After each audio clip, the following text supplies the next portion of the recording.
ಈ ಮೂಲಕ ಸ್ವಚ್ಛತೆಗೆ ಬದ್ಧನಾಗಿದ್ದೇನೆಂದು ಹಾಗೂ ಒಂದು ವರ್ಷಕ್ಕೆ 100 ಗಂಟೆಗಳ ಕಾಲ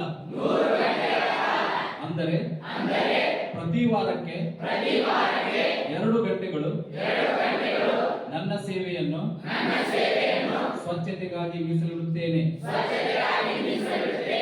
ನಾನು ಎಲ್ಲಿಯೂ ಉಗುಳುವುದಿಲ್ಲ, ಉಗುಳಲು ಬಿಡುವುದಿಲ್ಲ.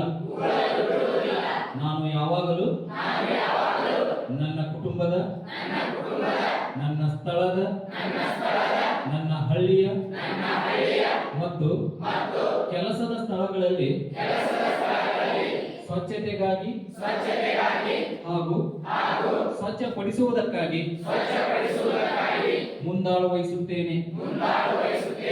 ಇತರ ದೇಶಗಳು ಸ್ವಚ್ಛವಾಗಿವೆ ಎಂದು ನಂಬಿದ್ದೇನೆ. ಆದ್ದರಿಂದ ನಾನು ನಮ್ಮ ದೇಶವು ಸ್ವಚ್ಛತೆ ಇರಲು ಸದಾಕಾಲ ಶ್ರಮಿಸುತ್ತೇನೆ. ಇದರೊಂದಿಗೆ ನಾನು ಸ್ವಚ್ಛ ಭಾರತ ಮಿಷನ್ದ ಈ ಸಂದೇಶವನ್ನು ಎಲ್ಲ ಹಳ್ಳಿಗಳಿಗೆ, ಪಟ್ಟಣಗಳಿಗೆ ಮುಟ್ಟಿಸಲು ಪ್ರಾಮಾಣಿಕವಾಗಿ ಪ್ರಯತ್ನಿಸುತ್ತೇನೆ ಹಾಗೂ 100 ಜನರಿಗೆ ಈ ಪ್ರಮಾಣ ವಚನ ತೆಗೆದುಕೊಳ್ಳಲು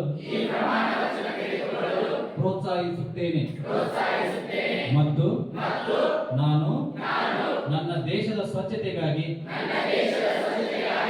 ಸದಾಕಾಲ ಬದ್ಧನಾಗಿರುತ್ತೇನೆಂದು ಈ ಮೂಲಕ ಭಗವಂತನ ಹೆಸರಿನಲ್ಲಿ ಪ್ರಮಾಣ ವಚನ ಸ್ವೀಕರಿಸುತ್ತೇನೆ.